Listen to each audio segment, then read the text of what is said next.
दोस्तों नमस्कार। यह है मार्गदर्शन फॉर सिविल सर्विसेज। मैं अनुराग चौधरी। दोस्तों आज से हम शुरू कर रहे हैं सामान्य अध्ययन के लिए अति महत्वपूर्ण एनसीईआरटी सार संग्रह श्रृंखला, जिसमें हम एक क्रम से कक्षा 6 से 12 तक की एनसीईआरटी के सार संग्रह को विषयवार प्रस्तुत करेंगे, जो न केवल सामान्य अध्ययन की तैयारी के लिए बल्कि रिवीजन के लिए भी बहुत महत्वपूर्ण है।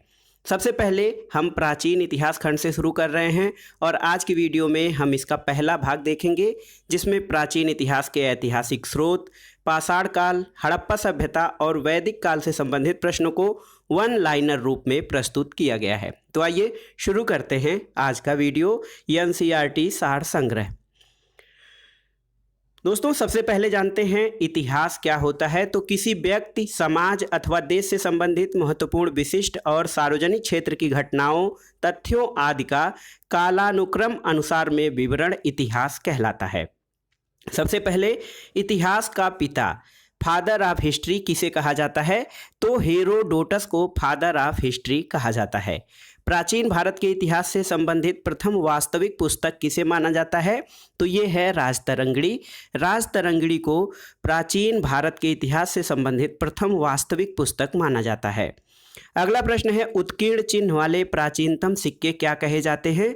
आहत सिक्के, पंच मार्क्ड क्वाइंस कहा जाता है उत्कीर्ण चिन्ह वाले प्राचीनतम सिक्कों को।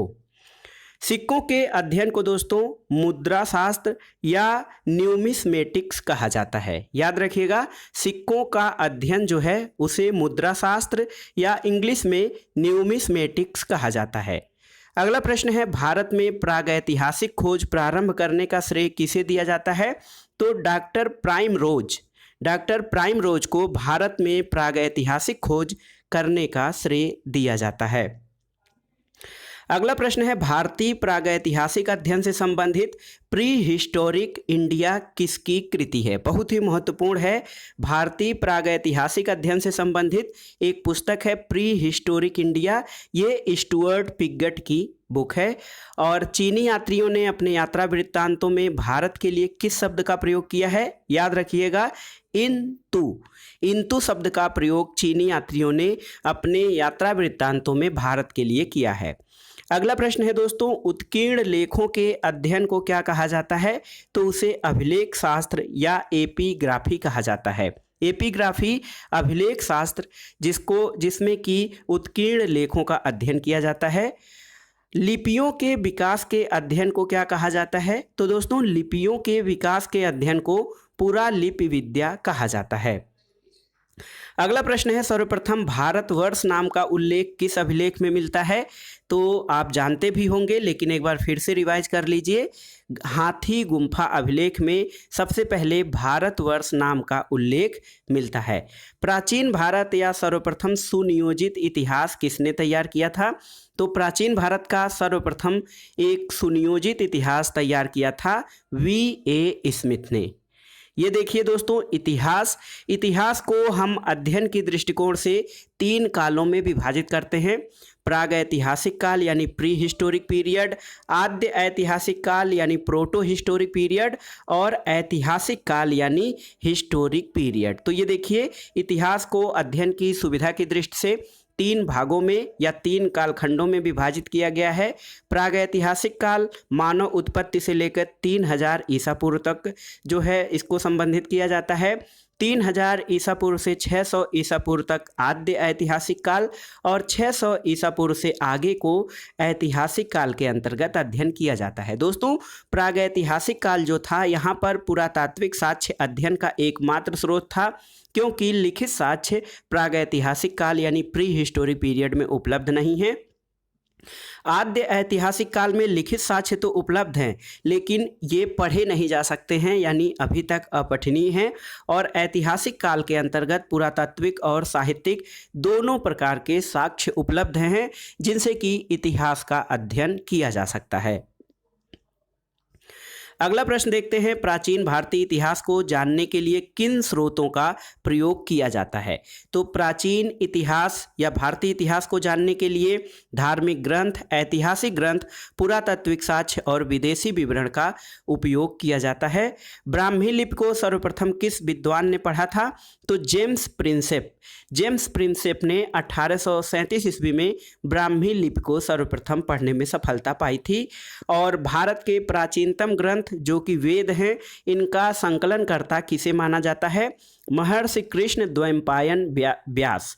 महर्षि कृष्ण द्वैपायन वेदाव्यास को भारत के प्राचीनतम ग्रंथ वेदों का संकलनकर्ता माना जाता है।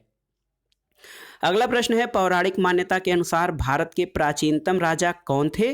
तो वैवस्वत मनु जो थे, इन्हें भारत के प्राचीनतम राजा पौराणिक मान्यता के अनुसार माना जाता है। वायु पुराण जो है, इसमें किस वंश का उल्लेख है? तो दोस्तों इसमें गुप्त वंश का उल्लेख है वायु पुराण में। कौटिल्य के अर्थशास्त्र से किस वंश के इतिहास की जानकारी मिलती है? तो ये है मौर्य वंश। इसके इतिहास की जानकारी कौटिल्य के अर्थशास्त्र से मिलती है। जैन धर्म का प्रारंभिक इतिहास किस ग्रंथ से प्राप्त होता है? तो ये है कल्पसूत्र। कल्पसूत्र नामक ग्रंथ से जैन धर्म के आरंभिक इतिहास का जो है विवरण प्राप्त होता है। एक फैक्ट है दोस्तों, भारतीय पुरातत्व सर्वेक्षण यानी आर्कियोलॉजिकल सर्वे ऑफ इंडिया, ये भारत के संस्कृति मंत्रालय के अंतर्गत एक संगठन है जो कि भारत के पुरातात्विक महत्व की जो है उनको जो लिपियां हैं, अभिलेख हैं और पुरातात्विक महत्व के जो भी स्थल हैं उनके संरक्षण का कार्य करता है। अगला प्रश्न है, मत्स्य पुराण किस वंश से संबंधित है? तो बहुत ही प्राचीन पुराण है मत्स्य पुराण, जिसमें कि आंध्र सातवाहन वंश के बारे में, उसके राजाओं के बारे में दिया गया है। विष्णु पुराण किस वंश से संबंधित है? तो विष्णु पुराण का संबंध मौर्य वंश से है। खरोष्ठी लिपि लिखी जाती थी दोस्तों, दाएं से बाएं की ओर खरोष्ठी लिपि लिखी जाती थी। नारद स्मृति में किस वंश के विषय में जानकारी है? तो इसमें गुप्त वंश के विषय में जानकारी दी गई है। स्मृति ग्रंथों में सबसे प्राचीन और प्रामाणिक पुस्तक कौन सी मानी जाती है? तो दोस्तों मनु स्मृति को सबसे प्राचीन और प्रामाणिक माना जाता है। शुंग काल का मानक ग्रंथ किसे कहा जाता है? तो मनु स्मृति को शुंग काल का मानक ग्रंथ कहा जाता है। देखिए एक प्रश्न है, स्त्री को पुरुष की अर्धांगिनी किस ग्रंथ में कहा गया है? तो शतपथ ब्राह्मण में स्त्री को पुरुष की अर्धांगिनी कहा गया है। महाभारत के बारे में ये देखिए एक विशेष जो है बॉक्स में दिया गया है।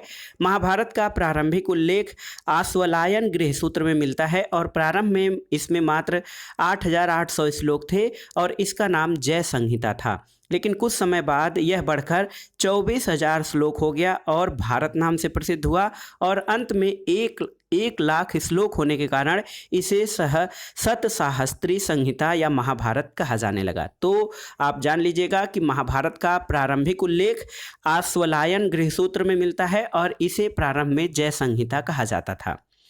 अगला प्रश्न है दोस्तों, पुरालेख विद्या से क्या अभिप्राय है? बहुत ही महत्वपूर्ण है। तो पुरालेख विद्या से अभिप्राय होता है शिलालेखों का अध्ययन। और पुरावशेष का महानतम अन्वेषक किसे माना जाता है? डार्विन। चार्ल्स डार्विन को पुरावशेष का महानतम अन्वेषक माना जाता है और उसने जो है अपने जो शोध हैं वो पुरातत्वों और पुरावशेषों के जो है अध्ययन से किया था। इब्न बतूता का यात्रा वृत्तांत किस नाम से प्रसिद्ध है? दोस्तों इब्न बतूता का यात्रा वृत्तांत जो है भारतीय इतिहास के बारे में जानकारी देने वाला महत्वपूर्ण ऐतिहासिक ग्रंथ है जिसको कि रेहला नाम से जाना जाता है। अगला प्रश्न है कि ह्वेनसांग ने किस विश्वविद्यालय में बौद्ध धर्म का अध्ययन किया था? ये है नालंदा विश्वविद्यालय। चीनी यात्री ह्वेनसांग जो कि हर्षवर्धन के शासनकाल में भारत आया था, इसने नालंदा विश्वविद्यालय में बौद्ध धर्म का अध्ययन किया था। अगला प्रश्न देखते हैं दोस्तों, प्रमुख अभिलेख और उनके शासक। देखिए अभिलेख और उनसे संबंधित शासक, तो हाथी गुम्फा अभिलेख कलिंग नरेश खारवेल के शासक जो था उसका लिखा हुआ है। उसके शासनकाल में एहोल अभिलेख का संबंध पुलकेशिन द्वितीय से है। नासिक अभिलेख गौतमी बालश्री से संबंधित है। जूनागढ़ अभिलेख रुद्रदामन से। प्रयाग स्तंभ अभिलेख समुद्रगुप्त की प्रशस्तियां इसमें वर्णित हैं। मंदसौर अभिलेख में मालवा नरेश यशोवर्मन और ग्वालियर अभिलेख जो है प्रतिहार नरेश भोज से संबंधित है। देवपाड़ा अभिलेख बंगाल शासक विजयसेन से। भीतरी और जूनागढ़ अभिलेख दोस्तों ये स्कंदगुप्त से संबंधित हैं।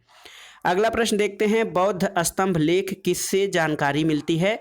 तो बौद्ध स्तंभ लेख से शुंग काल की जानकारी मिलती है। ह्वेनसांग ने अपनी यात्रा वृत्तांत का वर्णन किस पुस्तक में किया है? तो ह्वेनसांग की पुस्तक का नाम है, याद रखिएगा, सी यू की से उसने अपने भारत संबंधी यात्रा वृत्तांत का वर्णन किया है। अगला प्रश्न है, अरबी भाषा की पुस्तक किताबुल हिंद की रचना किसने की थी? अल-बरूनी। अल-बरूनी ने अरबी भाषा की पुस्तक किताबुल हिंद की रचना की थी। दोस्तों इब्न बतूता के बारे में जो आपने पढ़ा कि इब्न बतूता ने अपना यात्रा वृत्तांत रेहला नाम से लिखा है, तो मोरक्को का रहने वाला था इब्न बतूता और भारत में मोहम्मद बिन तुगलक के दरबार में आया था और तुगलक ने उसे दिल्ली का काजी या न्यायाधीश नियुक्त किया था। अगला प्रश्न है, मार्को पोलो द्वारा किस राज्य की यात्रा का उल्लेख मिलता है? तो पांड्य राज्य की यात्रा का उल्लेख मार्को पोलो द्वारा मिलता है। पतंजलि के महाभाष्य से किस वंश के इतिहास का पता चलता है? ये है दोस्तों शुंग वंश। शुंग वंश के इतिहास का पता पतंजलि के महाभाष्य से मिलता है। दोस्तों पतंजलि को व्याकरण शास्त्र का प्रणेता भी माना जाता है और इनकी पुस्तक का नाम अष्टाध्यायी एक पुस्तक है, संस्कृत व्याकरण पर लिखी गई, उसका नाम अष्टाध्यायी है। पाणिनि की पुस्तक है दोस्तों अष्टाध्यायी और पतंजलि के महाभाष्य से शुंग वंश की जानकारी मिलती है। आइए देखते हैं चीनी लेखकों का वर्णन। तो दोस्तों चीनी लेखक फाहियान, इसका जो शासन समय है 399 ईस्वी से 414 ईस्वी के बीच में है। इसने अपने ग्रंथों में भारत के दशा का विवरण किया है और यह प्रथम चीनी यात्री था। तो याद रखिएगा फाहियान जो है वो प्रथम चीनी यात्री था जिसने चंद्रगुप्त द्वितीय विक्रमादित्य के शासनकाल में भारत की यात्रा की थी। इसने गुप्त काल में वस्तु विनिमय का माध्यम कौड़िया और चंद्रगुप्त मौर्य के राजप्रसाद यानी राजमहल को देव निर्मित बताया है। दूसरा महत्वपूर्ण चीनी यात्री है ह्वेनसांग, जो कि 629 से 645 ईस्वी के बीच में उसका जो है यात्रा रहा और इसने भारत और कुछ पाश्चात्य संसार के लेखों को सीयूकी नाम से, यानी अपने यात्रा वृत्तांत को उसने सीयूकी नाम से विवरण दिया है, जिसमें इसने सम्राट हर्षवर्धन के समय का हर्ष के शासन व्यवस्था का वर्णन किया है और हर्ष को इसने शिलादित्य की उपाधि से विभूषित किया और ह्वेनसांग को दोस्तों यात्रियों का राजकुमार, शाक्य मुनि और नीति का पंडित कहा जाता है। अगला चीनी यात्री है इत्सिंग। इत्सिंग ने 673 ईस्वी से 675 के बीच में भारत की यात्रा की और प्रसिद्ध बौद्ध भिक्षुओं की आत्मकथाएं इसने लिखा है। और ये देखिए इत्सिंग जो है चीनी बौद्ध यात्री था जो नालंदा विश्वविद्यालय में अध्ययन किया था। एक यहाँ पे फैक्ट है, देखिए बहुत बार परीक्षाओं में पूछता है, इंपॉर्टेंट है। सती प्रथा का प्रथम लिखित साक्ष्य 510 ईस्वी के भानुगुप्त के एरण अभिलेख में मिलता है। तो याद रखिएगा सती प्रथा का प्रथम लिखित साक्ष्य 510 ईस्वी में भानुगुप्त के एरण अभिलेख से मिलता है। अब आइए देखते हैं दोस्तों पाषाण काल से संबंधित, पाषाण काल या स्टोन एज से संबंधित महत्वपूर्ण प्रश्न। दोस्तों पाषाण काल को अध्ययन की सुविधा की दृष्टि से 3 भागों में विभाजित किया गया है, पूरा पाषाण काल, मध्य पाषाण काल और नव पाषाण काल। पूरा पाषाण काल का समय 26 लाख से 9000 ईसा पूर्व है और मध्य पाषाण काल 9000 ईसा पूर्व से 4000 ईसा पूर्व तथा जो मध्य पाषाण काल 9000 ईसा पूर्व से 4000 ईसा पूर्व और नव पाषाण काल को 4000 ईसा पूर्व से 2500 ईसा पूर्व के रूप में विभाजित करके इसका अध्ययन किया जाता है। दोस्तों पाषाण काल ये जो है देखिए नव पाषाण काल को पुनः 3 भागों में विभाजित किया गया है, निम्न पुरा पाषाण काल, मध्य पुरा पाषाण काल और उच्च पुरा पाषाण काल। तो आइए देखते हैं पाषाण काल से संबंधित प्रश्न। पाषाण युगीन अनुसंधान आरंभ करने का श्रेय किसे दिया जाता है? रॉबर्ट ब्रूस फूटे। रॉबर्ट ब्रूस फूट को दोस्तों पाषाण युगीन अनुसंधान आरंभ करने का श्रेय दिया जाता है। मानव इतिहास का आरंभिक काल क्या कहलाता था? तो पूरा पाषाण काल। प्राचीन भारत के औजार और अस्त्र शस्त्र बनाने के लिए निवासी किस पदार्थ का प्रयोग करते थे? तो ये पत्थर का प्रयोग करते थे। प्राचीन भारतीय भौगोलिक मान्यता के अनुसार भारतवर्ष किस द्वीप का खंड था? तो ये दोस्तों प्राचीन भारतीय भौगोलिक मान्यता के अनुसार भारतवर्ष जम्बू द्वीप का खंड था। सर्वप्रथम मानव सदृश प्राणी जो होमो सेपियंस या से प्रजाति रूप में भिन्न था उसे सामान्यतः किस रूप में जाना जाता है? तो इसे पिथेकैंथ्रोपस नाम से जाना जाता है। सर्वप्रथम मानव सदृश प्राणी जो होमो सेपियंस से प्रजाति रूप से भिन्न था। अगला प्रश्न है, भारत में मानव के सर्वप्रथम साक्ष्य कहाँ से मिले हैं? तो ये हथनौरा जो कि नर्मदा घाटी में है, यहाँ से भारत में मानव के सर्वप्रथम साक्ष्य मिले हैं। अगला प्रश्न है दोस्तों, पाषाण संस्कृति से लेकर हड़प्पा सभ्यता तक की सांस्कृतिक अवशेष किस पुरास्थल से प्राप्त हुए हैं? तो ये है मेहरगढ़। मेहरगढ़ में प्राचीन पाषाण संस्कृति से लेकर हड़प्पा सभ्यता तक के सांस्कृतिक अवशेष मिले हैं। जुते हुए खेतों का साक्ष्य किस पुरातात्विक स्थल से प्राप्त हुआ है? तो ये कालीबंगा से जुते हुए खेतों का साक्ष्य मिला है। अगला प्रश्न देखते हैं, बृहद पाषाण स्मारकों की पहचान किस रूप में की गई है? तो मृतकों को दफनाने के स्थान के रूप में बृहद पाषाण स्मारक या मेगालिथ इन्हें कहा जाता था, उसका वर्णन किया गया है। प्राचीनतम अस्थायी जीवन के प्रमाण कहाँ से प्राप्त हुए हैं? तो सबसे पहले प्राचीनतम अस्थायी जीवन के प्रमाण मेहरगढ़ से मिले हैं। अगला प्रश्न है, मनुष्य ने सर्वप्रथम किस धातु का प्रयोग किया था? तो तांबा का प्रयोग किया था। और स्टोन युग यानी पाषाण युग में लोगों के पास प्रथम घरेलू पशु कौन था? तो ये था कुत्ता। उत्खनित प्रमाणों के अनुसार पशुपालन का प्रारंभ किस काल से माना जाता है? मध्य पाषाण काल से। और मध्य पाषाण काल में पशुपालन के प्राचीनतम साक्ष्य कहाँ से मिलते हैं? तो दोस्तों पशुपालन के साक्ष्य आदमगढ़ से सबसे पहले मिलते हैं। मानव द्वारा खाद्यान्नों की कृषि सर्वप्रथम किस काल से आरंभ हुई? तो खाद्यान्नों की कृषि नवपाषाण काल से। और मानव द्वारा प्रयोग में लाया जाने वाला प्रथम अनाज कौन सा था? तो ये था जौ। चाकोलिथिक युग को किस अन्य नाम से जाना जाता है? ताम्र पाषाण युग यानी कापर स्टोन एज के नाम से चाकोलिथिक युग को जाना जाता है। यहाँ पर देखिए बॉक्स में आपके पास कुछ ताम्र पाषाणकालीन स्थल हैं। इसमें स्थल वो कहाँ पे स्थित हैं और उनसे प्राप्त साक्ष्यों के बारे में। तो देखिए इनाम गांव दोस्तों ये महाराष्ट्र में स्थित है। यहाँ से कच्ची मिट्टी के मकान और गोलाकार गड्ढों वाले मकान के साक्ष्य मिले हैं, यानी गर्ताकार गड्ढे गोलाकार गड्ढों वाले मकान के साक्ष्य इनाम गांव महाराष्ट्र से मिले हैं।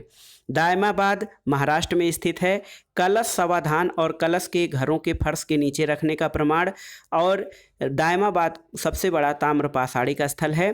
इसके अलावा नौदा टोली महाराष्ट्र में है। इसका उत्खनन HD सांकलिया द्वारा चित्रित काले मृतभांड के प्रमाण यहाँ से मिले हैं। नेवासा दोस्तों महाराष्ट्र में स्थित है। यहाँ से पटसन का प्रथम साक्ष्य मिला है और लाल तल पर काली डिजाइन वाले चाक निर्मित बर्तनों के प्रमाण मिले हैं। ताम्रवती जो राजस्थान में है, यहाँ से काले मृतभांड सफ़ेद रैखिक चित्रों से सजे हुए प्रमाण मिले हैं। दोस्तों नवपाषाण काल जो शब्द है नियो स्टोन एज, इस शब्द का सबसे पहले प्रयोग 1865 में सर जॉन लुबाक द्वारा किया गया था। तो याद रखिएगा सर जॉन लुबाक द्वारा नवपाषाण काल शब्द का प्रयोग सबसे पहले किया गया था। भारतीय पुरातत्व सर्वेक्षण यानी आर्कियोलॉजिकल सर्वे ऑफ इंडिया के प्रथम महानिदेशक यानी डायरेक्टर जनरल कौन थे? तो सर जॉन मार्शल भारतीय पुरातत्व सर्वेक्षण यानी आर्कियोलॉजिकल सर्वे ऑफ इंडिया के प्रथम महानिदेशक थे। भारतीय पुरातत्व का जनक किसे कहा जाता है? अलेक्जेंडर कनिंघम को। भारत के किस आरंभिक पुरास्थल के युग के शिलाश्रय से सर्वाधिक चित्र प्राप्त हुए हैं? भीमबेटका मध्य प्रदेश से सर्वाधिक शैल चित्र प्राप्त हुए हैं। कुंभकारी यानी मिट्टी के बर्तन बनाने की कला के सर्वप्रथम प्रमाण किस युग से प्राप्त हुए हैं? तो नवपाषाण काल से। पेबल उपकरण किससे संबंधित हैं? दोस्तों निम्न पुरापाषाण काल से संबंधित हैं। पेबल उपकरण। ताम्बवती के नाम से कौन सी संस्कृति प्रसिद्ध है? आहार संस्कृति ताम्बवती के नाम से प्रसिद्ध है। माइक्रोलिथिक औजार कहाँ से संबंधित हैं, किस युग से? तो दोस्तों माइक्रोलिथिक औजार मध्य पाषाण काल से संबंधित हैं। अगला प्रश्न है बेलन घाटी से प्राप्त औजार किस काल से संबंधित हैं? निम्न पूरा पाषाण काल से। और मानव की आखेटक यानी हंटर और खाद्य संग्राहक की अवस्था किस काल से जुड़ी हुई है? पूरा पाषाण काल से। ताम्र पाषाणकालीन संस्कृति में महाराष्ट्र के लोग मृतकों को घर के फर्श के नीचे उत्तर दक्षिण दिशा में रखकर दफनाते थे। तो याद रखिएगा, ताम्र पाषाणकालीन संस्कृति में महाराष्ट्र के जो लोग थे वो मृतकों को घर के फर्श के नीचे उत्तर दक्षिण दिशा में रखकर दफनाते थे। अगला प्रश्न है भारत के 2 सर्वाधिक प्राचीन ज्ञात मध्य पाषाणकालीन स्थल कौन से हैं? महादहा और सरायनाहर। आधुनिक मानव होमो सेपियंस का प्रादुर्भाव कब हुआ? तो उच्च पुरापाषाण काल में। क्वार्टजाइट पत्थरों के स्थान पर जैस्पर, चर्ट आदि के पत्थर सर्वप्रथम कब प्रयुक्त हुए? तो क्वार्टजाइट पत्थरों के स्थान पर जैस्पर और चर्ट आदि के पत्थर सबसे पहले मध्य पुरापाषाण काल में प्रयुक्त हुए थे। और यहाँ पर देखिए, अग्नि का उपयोग करना मानव ने सबसे पहले कब सीखा था? तो नवपाषाण काल में। और भारत में जीवाश्म यानी फॉसिल्स का एकमात्र प्रमाण कहाँ से मिलता है? शिवालिक पहाड़ी से। भारतीय उपमहाद्वीप में कृषि के प्राचीनतम साक्ष्य यानी खेती या किसानी के प्राचीनतम साक्ष्य दोस्तों मेहरगढ़ से मिलते हैं। और कपास के प्राचीनतम साक्ष्य सबसे पहले मेहरगढ़ से ही प्राप्त हुए हैं। हड्डी निर्मित उपकरण किस भारतीय पुरातात्विक स्थल से प्राप्त हुए हैं? तो ये हैं सरायनाहर से। और गौरिक मृदभांड पात्र का नामकरण कहाँ से हुआ है? ये हस्तिनापुर से हुआ है। दोस्तों, सिंधु घाटी सभ्यता के मुख्य स्थल मोहनजोदड़ो, चन्हुदड़ो, सुतकांगेडोर, हड़प्पा और कोटदीजी ये वर्तमान में पाकिस्तान में स्थित हैं। तो पाकिस्तान में जो हड़प्पा कालीन स्थल या सैंधव कालीन सभ्यता स्थल पाकिस्तान में स्थित हैं वो मुख्य रूप से मोहनजोदड़ो, चन्हुदड़ो, सुतकांगेडोर, हड़प्पा और कोटदीजी हैं। नवपाषाणकालीन स्थल और उनसे संबंधित राज्यों के बारे में जानते हैं। दोस्तों, बुर्जहोम जो है वो कश्मीर में है। और बुर्जहोम की विशेषता ये है कि यहाँ कब्रों में मालिक के साथ कुत्ते दफनाने के साक्ष्य मिले हैं। गुप्फकराल ये कश्मीर में है। कृषि और पशुपालन के साक्ष्य यहाँ से मिले हैं। इसके अलावा हड्डी निर्मित औजार, धूसर, मृदभांडों का प्रमाण, सिलबट्टा और हड्डी से निर्मित सुई के आकार के साक्ष्य प्राप्त हुए हैं। मेहरगढ़ ये पाकिस्तान में है। गेहूं की 3 और जौ की 2 किस्मों की खेती के प्रमाण मिले हैं। कच्ची ईंटों के आयताकार मकान और प्राचीनतम अस्थायी जीवन के साक्ष्य मेहरगढ़ से मिले हैं। तो भारतीय उपमहाद्वीप में मेहरगढ़ से कृषि के साक्ष्य सबसे पहले मिले हैं और सबसे पहले अस्थायी जीवन के साक्ष्य भी मिले हैं। महादहा जो कि उत्तर प्रदेश में है, यहाँ पर गोलाकार झोपड़ियों के प्रमाण मिले हैं। धान के अलावा जौ की खेती और पशु बाड़ा के साक्ष्य महादहा से मिले हैं। कोल्डिहवा दोस्तों उत्तर प्रदेश में है, यहाँ से धान की खेती के प्रमाण मिले हैं, जो धान की खेती भारत में ही नहीं बल्कि विश्व में सबसे प्राचीनतम साक्ष्य माना जाता है। संगनकल्लू कर्नाटक में है, यहाँ से राख के टीले प्राप्त हुए हैं जो बेल्लारी जिले में स्थित है। पिक्किलीहल कर्नाटक में है, राख के ढेर और निवास स्थल के साक्ष्य पिक्किलीहल कर्नाटक से प्राप्त हुए हैं। चोमानी पांडो उत्तर प्रदेश में है। चोपानी मांडो यहाँ से मधुमक्खी के छत्ते जैसी झोपड़ियाँ, ज्यामितीय आकार के सूक्ष्म पाषाण और हस्त निर्मित मृदभांड के साक्ष्य प्राप्त हुए हैं। साहू तारू दोस्तों ये असम में स्थित है। गुवाहाटी के समीप उत्खनन में आदिम कुल्हाड़ी और चित्रित मृदभांड प्राप्त हुए हैं यहाँ से। चिरांद ये बिहार में है, यहाँ से हड्डी के उपकरण मिले हैं जो प्रायः हिरणों की सींग से निर्मित किए गए हैं। दाओजली दोस्तों असम में है, यहाँ से कृषि और पशुपालन के साक्ष्य मिले हैं। तो आप इनको तैयार कर लीजिएगा। दोस्तों, नौदा टोली नामक ताम्र पाषाण कालिक स्थल का उत्खनन कौन करवाया था? तो नौदा टोली ये एक ताम्र पाषाणिक काल का स्थल है जिसका उत्खनन HD सांकलिया ने कराया था। और नौदा टोली वर्तमान में मध्य प्रदेश राज्य में स्थित है। अब आइए देखते हैं प्राचीन भारतीय इतिहास में महत्वपूर्ण हड़प्पा सभ्यता से संबंधित महत्वपूर्ण प्रश्न। हड़प्पा सभ्यता का सर्वाधिक मान्यता प्राप्त काल क्या है? तो दोस्तों 2500 ईसा पूर्व से 1750 ईसा पूर्व तक जो समय काल होता है इसको हड़प्पा का सर्वाधिक सटीक मान्यता प्राप्त काल माना जाता है। हड़प्पा नामक पूरा स्थल किस सभ्यता से संबंधित है? ये सिंधु घाटी सभ्यता से संबंधित है। हड़प्पा सभ्यता की लिपि किस प्रकार की थी? तो ये पिक्टोग्राफिक लिपि थी, जिसको कि भाव चित्रात्मक लिपि कहा जाता है। हड़प्पा सभ्यता की जानकारी का प्रमुख स्रोत क्या है? तो ये है पुरातात्विक खुदाई।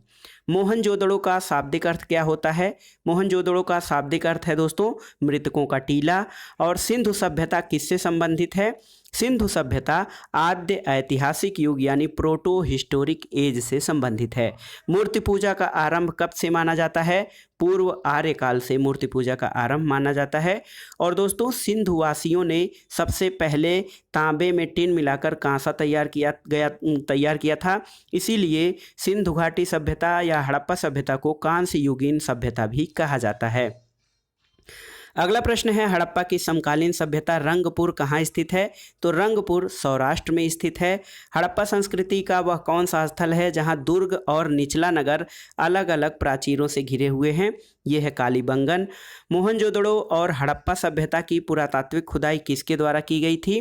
सर जॉन मार्शल द्वारा मोहनजोदड़ो और हड़प्पा सभ्यता की पुरातात्विक खुदाई कराई गई थी।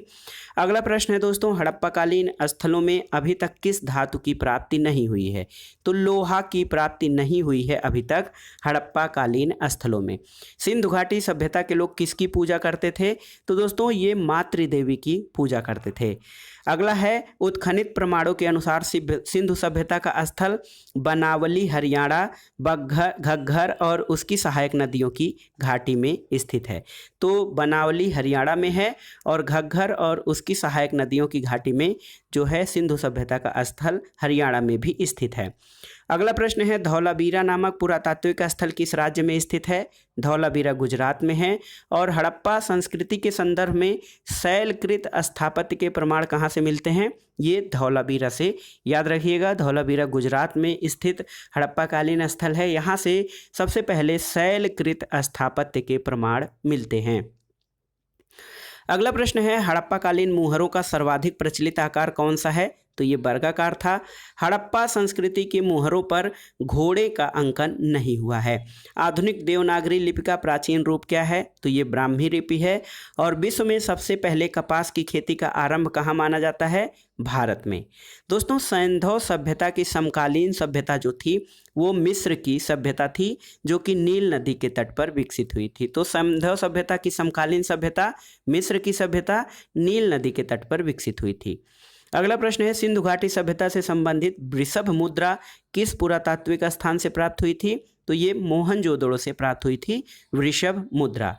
अगला प्रश्न है, मृणपट्टिका पर उत्कीर्ण सिंह युक्त देवता की मुहर कहाँ से प्राप्त हुई है? मृणपट्टिका यानी मिट्टी की पट्टी पर सिंह युक्त देवता की मुहर कालीबंगन से प्राप्त हुई है। अगला प्रश्न है दोस्तों, लेखन कला की प्रणाली विकसित करने वाली प्रथम प्राचीन सभ्यता सुमेरियन सभ्यता थी। याद रखिएगा, लेखन कला को विकसित करने वाली सबसे प्राचीनतम सभ्यता सुमेरियन सभ्यता थी। दोस्तों सिंधु घाटी सभ्यता गैर आर्य सभ्यता थी, क्योंकि यह नगरीय सभ्यता थी, जबकि आर्य लोग जो थे वो मुख्य रूप से कृषि पर आधारित थे। अगला प्रश्न है, सिंधु घाटी सभ्यता को आर्यों से पूर्व की सभ्यता रखे जाने का महत्वपूर्ण कारक क्या है? तो ये मृदभांड है। भारत में किस प्रकार के मृदभांड द्वितीय नगरीकरण के प्रारंभ के प्रतीक माने जाते हैं? तो उत्तरी काले पालिशदार मृदभांड यानी नॉर्दर्न ब्लैक पॉलिश्ड वेयर जो है ये द्वितीय नगरीकरण के प्रारंभ के प्रतीक माने जाते हैं। भारत में चांदी की उपलब्धता के प्राचीनतम साक्ष्य किस सभ्यता से मिलते हैं? हड़प्पा सभ्यता से। और हड़प्पा काल की मुद्राओं के निर्माण में सब मुख्यतः किस पदार्थ का उपयोग किया जाता था? तो दोस्तों सेल खड़ी यानी स्टेटाइट का प्रयोग किया जाता था। स्टेराइट का प्रयोग किया जाता था मुद्राओं के निर्माण में, जो हड़प्पा काल में प्रचलित थी। यहाँ पर देखिए सिंधु घाटी सभ्यता या हड़प्पा सभ्यता की सीमा का अंकन किया गया है। उत्तर में मांडा जम्मू कश्मीर, दक्षिण में दायमाबाद महाराष्ट्र, पूरब में आलमगीरपुर उत्तर प्रदेश और पश्चिम में सुतकांगेडोर बलूचिस्तान पाकिस्तान तक जो है ये हड़प्पा की सीमा मानी जाती है। दोस्तों लोथल को लघु हड़प्पा और लघु मोहनजोदड़ो भी कहा जाता है और इसके पूर्वी भाग में एक गोदीवाड़ा के साक्ष्य मिले हैं। तो अगर जो प्रश्न ये पूछता है कि किस हड़प्पा कालीन स्थल को लघु हड़प्पा या लघु मोहनजोदड़ो कहा जाता है, तो ये है लोथल। अगला देखते हैं दोस्तों, हड़प्पा कालीन स्थलों से संबंधित महत्वपूर्ण तथ्यों के बारे में जान लेते हैं। स्थल है आपका हड़प्पा, ये मोंटगोमरी जिला पाकिस्तान में स्थित है। इसके उत्खननकर्ता राय बहादुर दयाराम साहनी और व्हीलर और माधव स्वरूप वत्स थे। 1921 में इसका उत्खनन हुआ था और हड़प्पा जो है ये रावी नदी के तट पर स्थित है। यहाँ से अन्न भंडार, कांसे से निर्मित खिलौना गाड़ी, पारदर्शी वस्त्र पहने हुए एक मूर्ति, गरुड़ चित्रित मुद्रा, मछुआरे का चित्र और शंख का बैल तथा कांस्य दर्पण प्राप्त हुए हैं। मोहनजोदड़ो ये लरकाना जिला पाकिस्तान में स्थित है। इसके उत्खननकर्ता राखालदास बनर्जी और मार्टिमर व्हीलर हैं। 1922 में इस स्थल का उत्खनन हुआ था और मोहनजोदड़ो सिंधु नदी के तट पर स्थित है। मोहनजोदड़ो से विशाल स्नानागार, पुरोहितों का आवास, महाविद्यालय, 16 भवनों का बैरक, कान से निर्मित नग्न महिला मूर्ति और दाढ़ी वाले पुजारी की मूर्ति, चमकते हुए बंदर का चित्र और एक श्रृंगी पशुओं वाली मुद्राएं प्राप्त हुई हैं। लोथल अहमदाबाद गुजरात में स्थित है। इसके उत्खननकर्ता रंगनाथ राव थे। 1955 और 1962 में इस हड़प्पा कालीन स्थल की खुदाई हुई थी। लोथल गुजरात में भोगवा नदी के तट पर है। यहाँ से गोदीवाड़ा के प्रमाण मिले हैं। वृत्ताकार और चौकोर अग्निवेदिका, हाथी दांत, चावल और बाजरे पर 2 मुहे राक्षस का अंकन तथा फारस की मुहर, घोड़े की मिट्टी की मूर्ति, 3 युग्मित समाधियाँ, देखिए महत्वपूर्ण है, 3 युग्मित समाधियाँ और चालाक लोमड़ी का चिन्ह आदि लोथल गुजरात से मिले हैं। चन्हुदड़ो जो सिंधुकालीन हड़प्पाकालीन स्थल है दोस्तों, ये सिंध में स्थित है पाकिस्तान में। इसकी खुदाई अर्नेस्ट मैके और एनजी मजूमदार ने 1931 में कराई थी। ये सिंधु नदी के तट पर स्थित है। चन्हुदड़ो से मनके बनाने का कारखाना, बिल्ली का पीछा करते हुए कुत्ते का साक्ष्य, लिपस्टिक, कान से गाड़ी और बकराकार ईंट, कंघा, 3 घड़ियाल तथा 2 मछलियों के बीच अंकन वाली मुद्रा, काजल तथा पाउडर प्राप्त हुई है। इसके अलावा देखते हैं कालीबंगा जो राजस्थान में हनुमानगढ़ जिले में है। इसके उत्खननकर्ता अमलानंद घोष, ब्रजवासी लाल और बीके थापर थे। 1953 और 1960 में इसकी खुदाई हुई थी। घग्घर नदी के तट पर कालीबंगा सभ्यता का विकास हुआ था। यहाँ से जूते हुए खेतों का साक्ष्य, भूकंप के साक्ष्य, अग्नि हवन कुंड, अलंकृत ईंटें, चूड़ियाँ और संभवतः एक साथ फसल बोने के साक्ष्य तथा लकड़ी की नाली के साक्ष्य मिले हैं। राखीगढ़ी दोस्तों हिसार में हरियाणा में स्थित है। हिसार जिले में उत्खननकर्ता सूरजभान थे। 1969 में इसका खनन हुआ था। राखीगढ़ी घग्घर नदी के तट पर है। यहाँ से ताम्र पाषाण के ताम्र उपकरण और हड़प्पा लिपि युक्त मुद्रा मिली है। कोटदीजी खैरपुर पाकिस्तान में स्थित है। धुर्य और फजल अहमद खान ने इसकी खुदाई कराई थी 1935 और 1955 में। सिंधु नदी के तट पर स्थित है। यहाँ पर किलेबंदी के कोई साक्ष्य नहीं मिले हैं। कच्चे ईंटों के मकान और चूल्हे कोटदीजी खैरपुर पाकिस्तान से मिले हैं। दोस्तों बनावली एक हड़प्पाकालीन स्थल है। ये हिसार हड़प्पा सभ्यता का एक महत्वपूर्ण स्थल बनावली जो हिसार जिले में हरियाणा में स्थित है। आर.एस. बिष्ट यानी रविंद्र सिंह बिष्ट ने 1973 में इस स्थान का उत्खनन कराया था। ये सरस्वती नदी के तट पर स्थित है। मिट्टी का हल, सड़कों पर बैलगाड़ी के पहिए के साक्ष्य और जौ के साक्ष्य प्राप्त हुए हैं। रोपड़ दोस्तों रूपनगर जिला पंजाब में है। यज्ञदत्त शर्मा ने इसका उत्खनन कराया था 1955 में। ये सतलज नदी के तट पर है। यहाँ से तांबे की कुल्हाड़ी, मानव के साथ कुत्ते दफनाने के साक्ष्य रोपड़ से मिले हैं।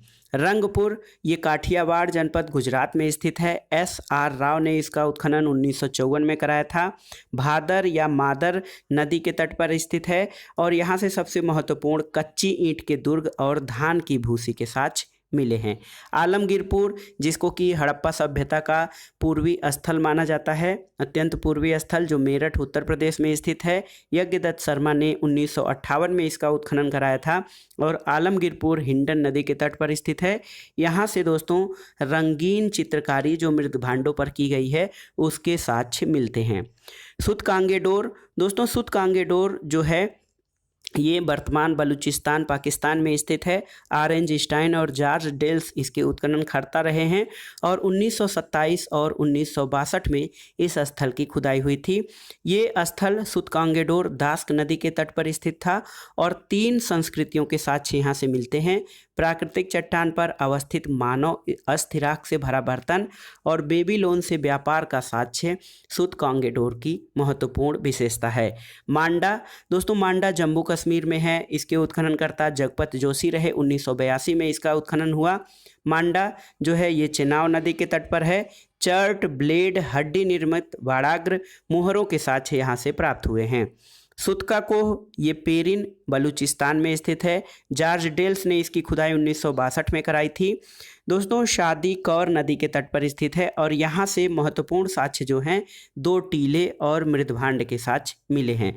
सुरकोटदा ये गुजरात में है। जगपत जोशी इसके उत्खनन करता रहे हैं। 1964 में इसका उत्खनन हुआ और ये सरस्वती नदी के तट पर स्थित है।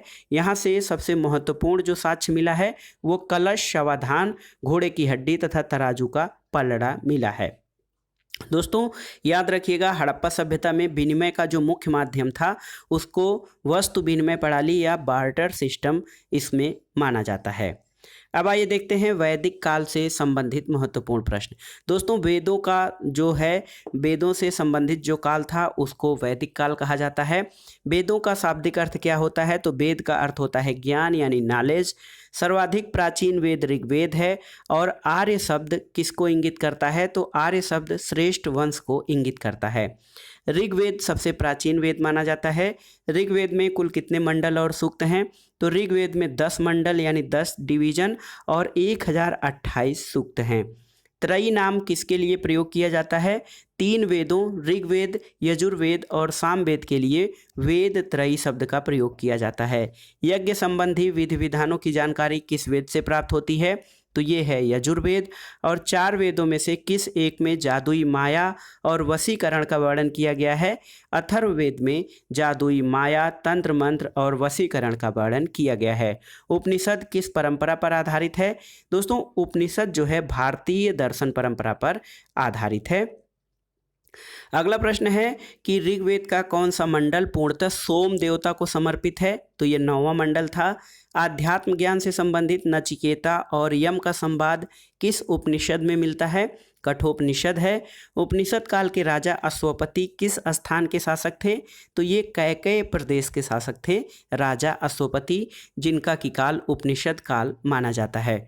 मोक्ष प्राप्ति के साधन की चर्चा किस वैदिक साहित्य में की गई है? उपनिषदों में मोक्ष प्राप्ति के साधन की चर्चा की गई है। वैदिक नदी अस्किनी की पहचान वर्तमान में किस नदी के रूप में की जाती है? तो ये है चिनाब नदी। इसकी पहचान अस्किनी के रूप में की गई है। और आरंभिक वैदिक साहित्य में सर्वाधिक बार वर्णित नदी कौन सी है? तो वैदिक साहित्य में सबसे अधिक बार सिंधु नदी का वर्णन किया गया है। आगे देखते हैं दोस्तों, वैदिक काल में प्रयुक्त प्रमुख शब्दों के बारे में और उनके अर्थ जानते हैं। गाय को वैदिक काल में अघन्या अर्थात जिसका वध न हो उस नाम से जाना जाता था। राजा को गोपा नाम से जाना जाता था वैदिक काल में, राजा को गोपा नाम से।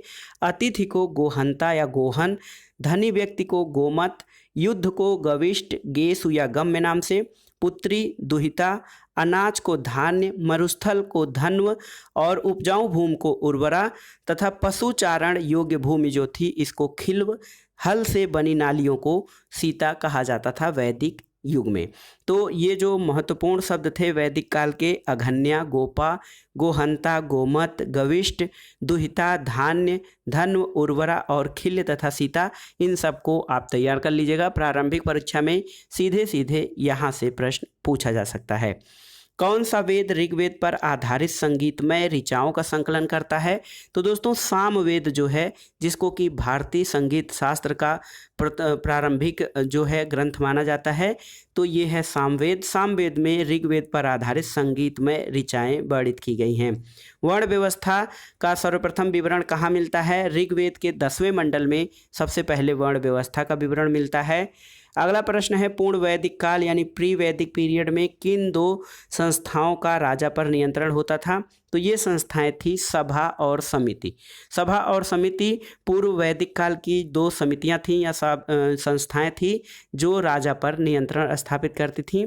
वैदिक देवताओं का पुरोहित किसे माना जाता था? बृहस्पति को।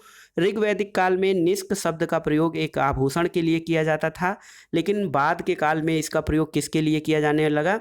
तो तो निष्क का प्रयोग पहले ऋग्वैदिक काल में एक आभूषण के लिए किया जाता था, लेकिन बाद में इसका प्रयोग सिक्के के लिए किया जाने लगा। पुरुष मेघ प्रथा का उल्लेख सबसे पहले कहाँ है? तो शतपथ ब्राह्मण में दोस्तों पुरुष मेघ प्रथा का उल्लेख किया गया है। यहाँ पर आइए देखते हैं वेद, उनके ब्राह्मण और उसमें निहित जो सूक्त हैं, उपनिषद, आरण्यक, अध्येता और उपवेद, उनके बारे में जानते हैं। तो दोस्तों ऋग्वेद जो है, ऋग्वेद का ब्राह्मण कौशितकीय ब्राह्मण और ऐत्रेय ब्राह्मण है। ऋग्वेद में कुल 1028 मंत्र हैं और उपनिषद जो हैं ये हैं, देखिए कौशितकीय और ऐत्रेय उपनिषद हैं। आरण्यक, ऐत्रेय और कौशितकी तथा अध्येता जो ऋग्वेद के अध्येता थे, इनको होर्त्री कहा जाता था। और ऋग्वेद का उपवेद जो है वो आयुर्वेद है, इसके प्रवर्तक प्रजापति माने जाते हैं। यजुर्वेद जो वेद है ये इसके ब्राह्मण तैत्तिरीय और शतपथ ब्राह्मण हैं। इसमें इसके अंतर्गत जो उपनिषद आते हैं वो तैत्तिरीय, कठी, श्वेताश्वर, ईश, बृहदारण्यक और मैत्रायणी उपनिषद आते हैं। इसके अलावा जो यजुर्वेद का दोस्तों अध्येता जो यजुर्वेद का पाठ करता था उसको अर्धव्यु कहा जाता था।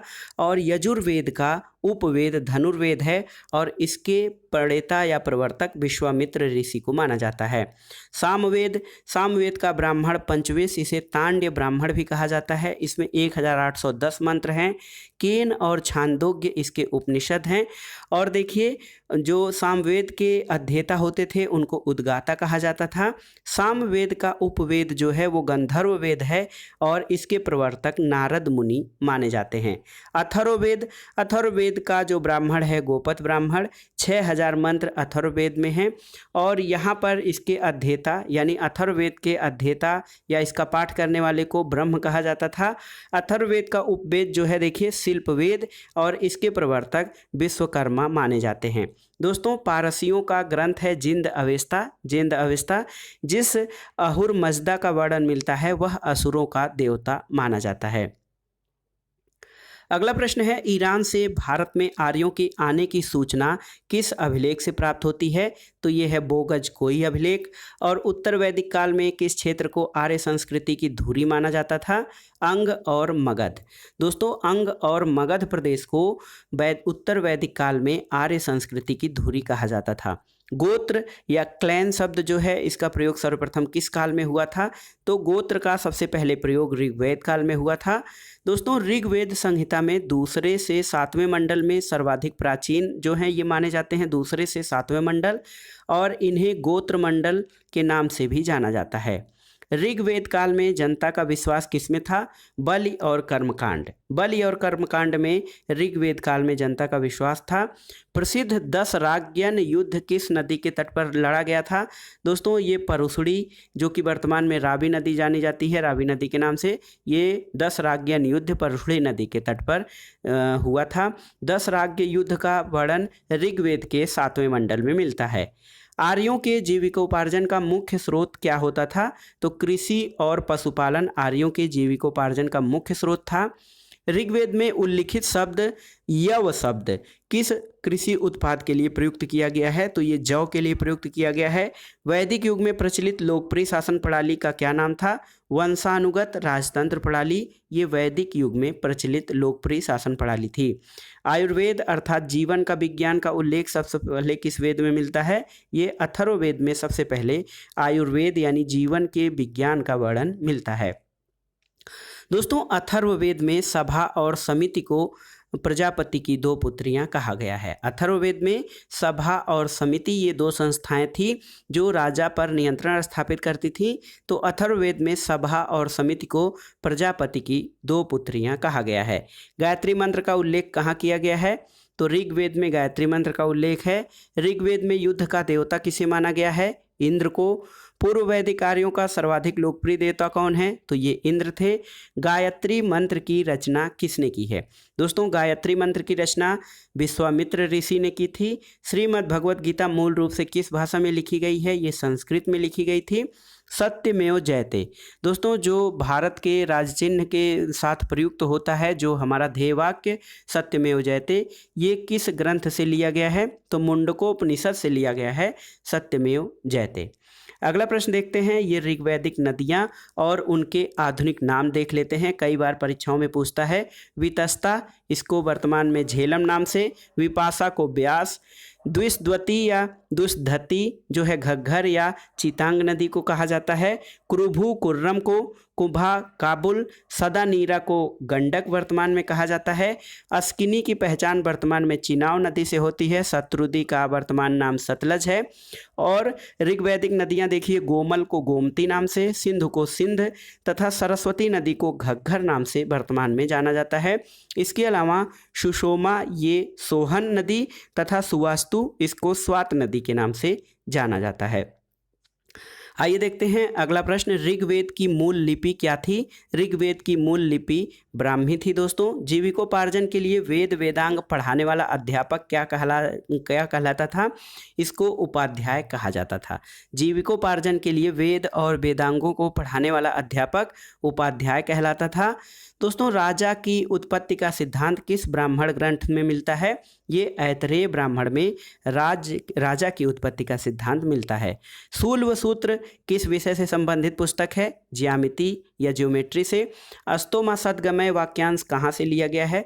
तो दोस्तों, अस्तोमा सद्गमय जो सूक्ति वाक्य है ये बृहदारण्यक उपनिषद से लिया गया है। चरक संहिता नामक पुस्तक किस विषय से संबंधित है? चरक संहिता चिकित्सा से संबंधित है। याज्ञवल्क गार्गी संवाद का उल्लेख कहाँ मिलता है? ये है बृहदारण्यक उपनिषद। बृहदारण्यक उपनिषद में याज्ञवल्क गार्गी संवाद का वर्णन मिलता है। वैदिक काल में लंबे समय तक अविवाहित रहने वाली कन्या या स्त्री को क्या कहा जाता था? तो वैदिक काल में लंबे समय तक अविवाहित रहने वाली स्त्रियों को अमाजु कहा जाता था।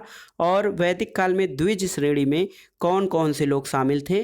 ब्राह्मण, क्षत्रिय और वैश्य, इन तीनों वर्णों के लोगों को जो है वैदिक काल में द्विज श्रेणी के अंतर्गत शामिल किया जाता था। अगला देखिए, यहाँ पर एक महत्वपूर्ण तथ्य दिया गया है। ऋग्वेद में सरस्वती नदी को सर्वाधिक पवित्र बताया गया है और इसे नदीतमा यानी नदियों की माता या नदियों में श्रेष्ठ कहा गया है। तो ये था आज का वीडियो दोस्तों, बहुत ही महत्वपूर्ण।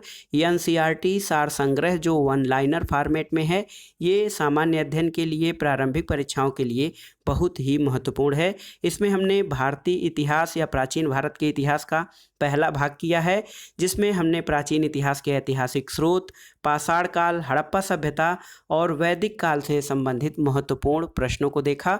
और ये प्रश्न आपके परीक्षाओं के लिए बहुत ही महत्वपूर्ण हैं, आप इनको तैयार कर लीजिएगा। वीडियो आपको कैसा लगा? और ये जो श्रृंखला है ये आगे जो है आपके लिए बहुत ही लाभदायक होगी। आप इससे जुड़े रहें, वीडियो को लाइक करें, शेयर करें और इस चैनल मार्गदर्शन फॉर सिविल सर्विसेज को सब्सक्राइब करें। वीडियो देखने के लिए धन्यवाद दोस्तों, नमस्कार।